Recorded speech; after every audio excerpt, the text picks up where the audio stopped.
Hello, and welcome to Cleaning Up History, where my goal is preserving headstones and cemeteries and telling forgotten stories of the past. Today's story is a little different than my normal ones. We had a big snow yesterday, so I'm obviously not going to be out cleaning cemeteries. But this story is not a local East Tennessee story per se. It's about the death of Earl Boruff. And while he wasn't from East Tennessee, his family, he does have history in East Tennessee. He was the grandson of Valentine Boruff, who was born in Claiborne County, Tennessee in the early 1800s. And so there are some ties to East Tennessee. This is just a very strange story that I've came across in my actual own genealogies, and I thought somebody out there may find this story interesting as well. So with that being said, I will go ahead and put my warning out there. This video may contain adult content and violence. Viewer discretion is advised. Okay, so Earl Boruff, like I said, he was the grandson of Valentine Boruff. And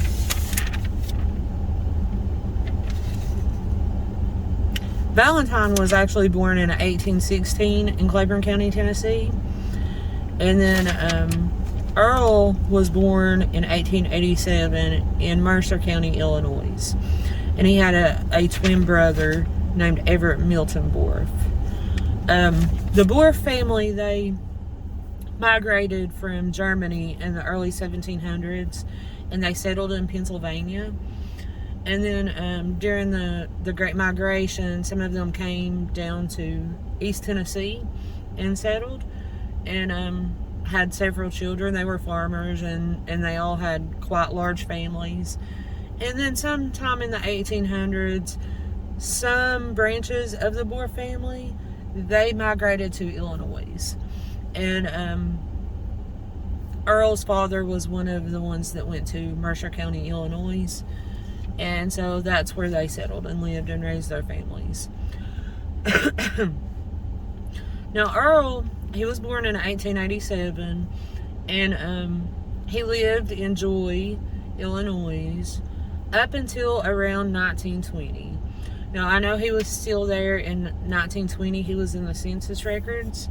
But sometime between 1920 and 1922, I'm guessing somewhere around 1921 or 1922, Earl moved to California. And he was working as a detective in California. And he worked on some high-profile cases, one being the murder of one of Hollywood's top producers, William Desmond Taylor. William Desmond Taylor was murdered in his studio apartment in 1922, and Earl was one of the investigators on this case. Now, there are so many theories about what actually happened to William Desmond Taylor, and that story in itself is a mess. There are several YouTube videos discussing theories on what happened to William Desmond Taylor, who killed William Desmond Taylor, the list of suspects, and the motives for William Desmond Taylor's death.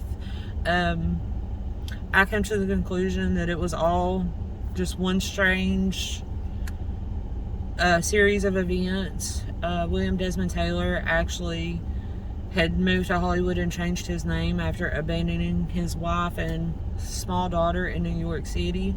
He changed his name and went on to Hollywood and started producing movies and starred in some movies. And his daughter learned who he was by watching a movie in the theater with her mother, and that, to their shock, they saw him on the screen, and that's how they learned where he was at. And so she filed for a divorce and so forth. But William was involved with a lot of different things. One of them was helping one of his actresses who had a drug addiction problem. She was spending, it said, somewhere around $2,000 a month on cocaine. And in the 1920s, that's a lot of money. And it said that he helped her get clean from her drug addiction. And that he had made a lot of drug dealers mad by doing so. That he was, cutting into their profits by helping people get clean. There are stories portraying him as the good guy. There are stories portraying him as the bad guy. Who knows the actual truth? But with that being said, William Desmond Taylor was found dead in his apartment. He was laying on his back. I will put up some of the newspaper articles and sketches of how he was found. And Earl Boruff was one of the investigative detectives on the case. I found in several different publications that Earl, along with all the other detectives handling this case, they were told to back off by their superiors, to back off, to just back off of the case.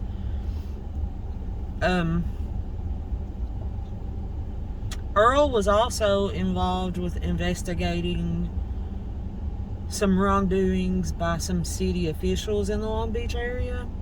So he had some enemies in high places there as well. And there are a few different books and newspaper articles and things that briefly mention Earl Boruff's death, and most of them are relating him to the William Desmond Taylor case. But I'm just going to read this excerpt here. There's a book titled Prohibition Madness, Life and Death Around Long Beach, California. It was written by Claudine Burnett and published in 2013. And there's a small section that talks about Earl. It says, "What of Earl Boruff's murder? It seemed he was a detective who had unearthed many secrets, including important evidence about the illicit doings of several Long Beach officials. He had also personally investigated numerous threats made against Long Beach City Auditor Myrtle Council." On the William Desmond Taylor case, it was written, "It appeared that Fritz had uncovered information, perhaps supplied by Earl Boruff, that the LA District Attorney, Asa Keys, had purposely suppressed evidence." So, on October 18th, 1929, Earl Boruff was found dead. He was on the side of the road on a Long Beach street in Anaheim. He was in Anaheim. And he was a couple of feet, laying a couple of feet away from his car. And he had a gunshot wound in his thorax. And the gunshot was believed to be from his own gun, which was laying a couple of feet away from him. Initially, upon Earl's death, the newspaper articles came out saying that it was a suicide, that Earl Boruff had killed himself. And then later they found Earl's wallet, which back then they called purse. So they found his purse a mile up the road, and the contents had been emptied out. So some people were saying he was robbed. Keep in mind, he was on duty as a detective at the time of his death. There's articles that state he had been telling people he knew more about the William Desmond Taylor murder than anyone in Southern California, and that he was in fear for his life, and he had borrowed this gun so that he could have it with him at all times because he was afraid of what was going to happen to him.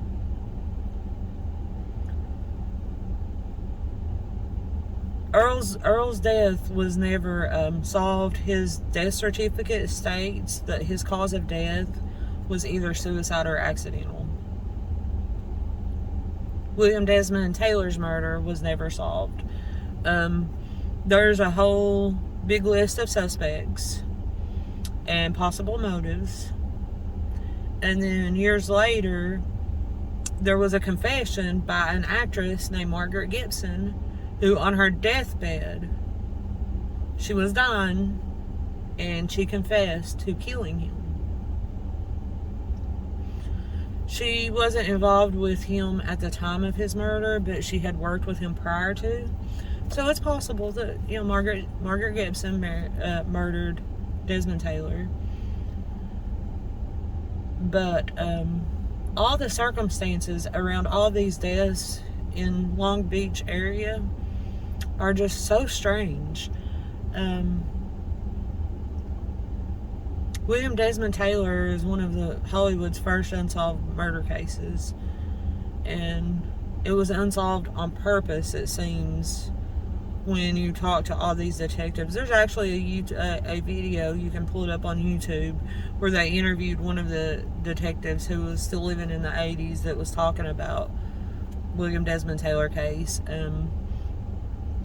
Some say, you know, when they found him, there were people in and out of his apartment while he's laying there dead. Before investigators got there, they were moving evidence. Some people say they were placing lingerie in his apartment to cover up the fact that he was actually homosexual and that Hollywood didn't want that to get out. So many different weird theories and guesses about what happened to William Desmond Taylor, and we'll never know the real truth, I don't suppose, about William Desmond Taylor's murder or Earl C. Boruff's murder.